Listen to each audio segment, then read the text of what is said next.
और अब सीधा आपको देहरादून लेकर चलते हैं। बीजेपी कार्यालय में सीएम पुष्कर सिंह धामी बजट को लेकर क्या कुछ कहना है, सुनते हैं।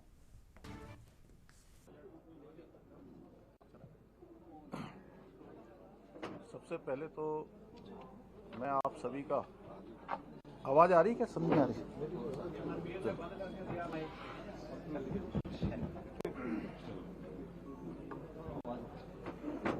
मैं आप सभी मीडिया के अपने सभी मित्रों का आज इस चर्चा में यहाँ पर आप सबके पधारने पर आप सबका मैं अपनी ओर से सबका स्वागत करता हूँ। सभी का बहुत अभिनंदन है और समय समय पर हम सब लोग मिलते रहते हैं। पिछले माह भी हम सबकी भेंट हुई थी।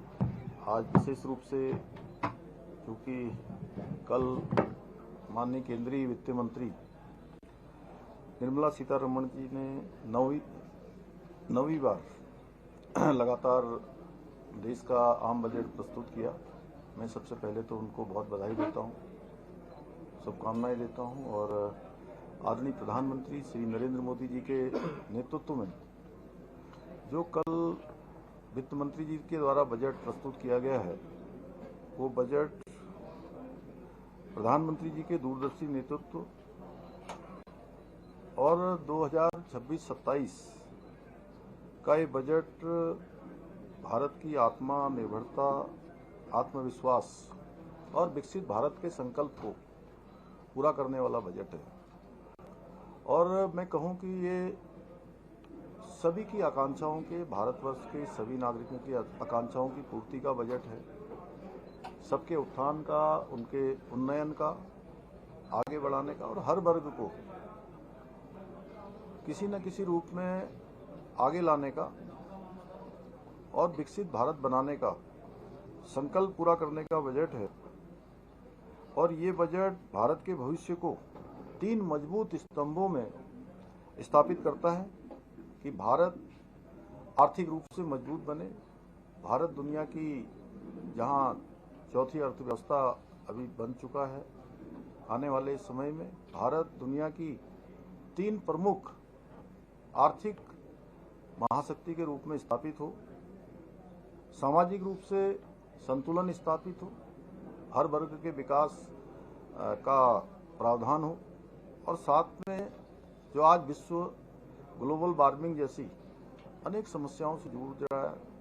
हम सब जानते हैं कि लगातार जो ग्लोबल वार्मिंग हो रही है, उसके कारण से मौसम में कई प्रकार का परिवर्तन देखने को हम सबको मिलता है। जिस समय वर्षा काल के समय में कई बार वर्षा नहीं होती है और होती है तो अत्यधिक हो जाती है। जैसे इस वर्ष हमने देखा कि हमारे यहाँ जो बर्फ पड़ने का समय था, उस समय हिमपात नहीं हुआ, कुछ रुकने के बाद है। ऐसे ही कई प्रकार के परिवर्तन, सर्दियों के समय में कम सर्दी होना, गर्मी में कम गर्मी होना। जैसे अगर 2025 की हम बात करें तो 2025 में हम सब लोगों ने बहुत कम यहाँ पर राज्य के अंदर देखा होगा तो बहुत गर्मी का एक तरह से एहसास बहुत ज़्यादा नहीं हुआ। इस प्रकार से जो पर्यावरण स्थिरता है उस वह भी रहे, विकास के साथ साथ इकोलॉजी बनी रहे, इकोलॉजी के साथ इकोनॉमी भी बढ़े।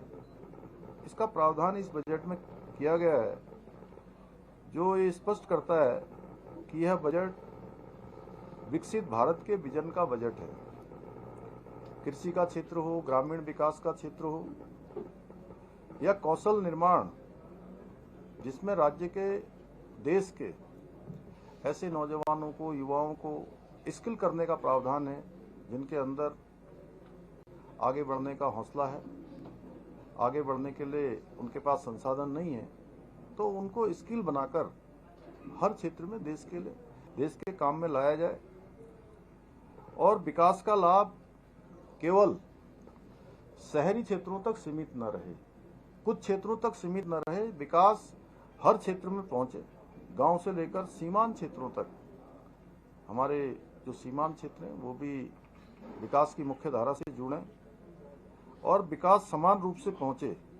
यह समावेशी विकास भारत के सामाजिक भविष्य की कुंजी है, जिसके फलस्वरूप ये बजट लोकल से ग्लोबल बनने का भी बजट है। और इस बजट में जहां युवाओं के लिए, महिलाओं के लिए और उद्यमिताओं पर केंद्रित योजनाएं देश को जॉब सीकर से जॉब क्रिएटर बनने की दिशा में ले जाने वाला बजट है, जिससे जनसंख्या जो भारत की कमजोरी नहीं बल्कि सबसे बड़ी ताकत बनेगी। अतः यह बजट लोक कल्याण का बजट है। इसमें यह कहने में कोई अतिशयोक्ति नहीं होगी। जन कल्याण का बजट है और जन जन को लाभ देने वाला बजट है, जन जन की सहायता करने वाला बजट है और पर्यावरण के अनुकूल विकास हो, पर्वतीय राज्यों के लिए सतत विकास की परियोजनाएं जो अनवरत रूप से चलती रहें। और इको टूरिज्म इस बजट में मुख्य रूप से इसका प्रावधान ये स्पष्ट करता है कि भारत का भविष्य केवल तेज विकास नहीं बल्कि संतुलित एवं जिम्मेदार विकास पर आधारित होगा। रिफॉर्म से परफॉर्म की ओर बढ़ते भारत का यह बजट भारत के सुरक्षित, समृद्ध एवं आत्मनिर्भर भविष्य का रोड मैप है। देने वाले हैं startup, deep tech, AI, green technology, innovation ecosystem को बढ़ावा देकर भारत के भविष्य की अर्थव्यवस्था के लिए तैयार किया गया बजट है। ग्रीन ग्रोथ, क्लाइमेट कमिटमेंट, स्वच्छ ऊर्जा पर फोकस से यह सतत विकास की दिशा में भी एक बहुत बड़ा कदम है। लखपति दीदी कार्यक्रम जिस योजना ने हमारी मातृशक्ति को, बहनों को सुरक्षा और सशक्तिकरण दोनों ही प्रदान किया है, सम्मान प्रदान किया है। इसके माध्यम से महिलाओं को क्रेडिट लिंक्ड आजीविका से उद्यमिता की ओर बढ़ने का भी इसमें स्पष्ट योजना है। और दवाओं में 17 प्रकार की दवाओं में जो औषधियां हैं उन पर मूलभूत सीमा शुल्क में छूट का प्रावधान भी इस बजट में किया गया है। प्रत्येक जिले में एक महिला छात्रावास की स्थापना का प्रावधान करना भी महिला सुरक्षा और महिला सशक्तिकरण और महिला सम्मान की दिशा में बहुत बड़ा कदम है। यह budget ease of living, ease of doing दोनों को मजबूत करता है। कुल मिलाकर इस बजट में विश्वास, विकास और भविष्य निर्माण तीनों का ही समावेश किया गया है। हमारे राज्य के लिए, उत्तराखंड के लिए 16वें जो वित्त आयोग की सिफारिशें हुई हैं, 16वां वित्त आयोग यहाँ आया था, उन्होंने पूरे राज्य का भ्रमण किया था। अनेक स्थानों पर वित्त आयोग और वित्त आयोग के चेयरमैन और उनकी पूरी टीम गई थी। और जो 16वें वित्त ने सिफारिशें की थी उसके आधार पर 2026-27 में उत्तराखंड को जो केंद्रीय कर हैं उन योजनाओं में लगभग 23-24 हजार करोड़ रुपया मिलने की संभावना है, जो पिछले वर्ष की धनराशि से लगभग 1850 करोड़ रुपए अधिक धनराशि है। और यह अतिरिक्त संसाधन आधारभूत संरचना, निवेश और रोजगार सृजन को नई गति देंगे। पर्वतीय राज्यों के लिए विशेष फोकस उत्तराखंड की भौगोलिक परिस्थितियों को ध्यान में रखते हुए संतुलित विकास का संकेत भी देता है। पर्वतीय ट्रैकिंग ट्रेल्स परियोजना से उत्तराखंड में साहसिक और इको टूरिज्म को भी बढ़ावा मिलेगा। स्थानीय युवाओं के लिए रोजगार के अवसर बढ़ेंगे। होम स्टे, गाइड, ट्रांसपोर्ट और स्थानीय उत्पादों को भी नया बाजार मिलेगा। इसके साथ साथ आईआईएम के सहयोग से हाइब्रिड मोड में मानकीकृत उच्च गुणवत्ता वाले 12 सप्ताह के प्रशिक्षण पाठ्यक्रम के जरिए 20 पर्यटन स्थलों में 10,000 गाइडों के कौशल उन्नयन के लिए भी प्रायोगिक योजना भी इस बजट में प्रावधान किया गया कि ये योजना शुरू की जाएगी, जिससे कि हमको बहुत सारे टूर गाइड भी हमको भी उपलब्ध हो पाएंगे। सांस्कृतिक, आध्यात्मिक और विरासत महत्व वाले सभी स्थानों के लिए डिजिटल दस्तावेज तैयार करने के लिए national destination digital knowledge grid की स्थापना का भी प्रावधान इस बजट में किया गया है। हमारे यहाँ पर्वतीय क्षेत्रों में बादाम, अखरोट और खुमानी जैसे गिरीदार फलों का प्रोत्साहन किया जाएगा। अभी जैसा पहले मैंने ये उल्लेख किया था कि जो 2 टियर और 3 टियर शहरों पर जोर देने से देहरादून, हल्द्वानी, रुद्रपुर, हरिद्वार जैसे शहरों को आर्थिक गतिविधियों का केंद्र बनने का अवसर मिलेगा।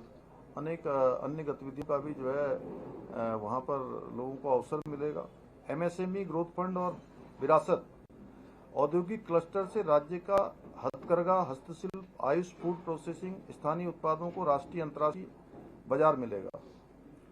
हथकरघा और हस्तशिल्प की मजबूती के लिए महात्मा गांधी ग्राम स्वराज पहल शुरू करने का भी प्रस्ताव है। इससे देश व हमारे राज्य के बुनकरों, ग्राम उद्योगों, एक जिला उत्पाद पहल और ग्रामीण युवाओं को लाभ मिलेगा।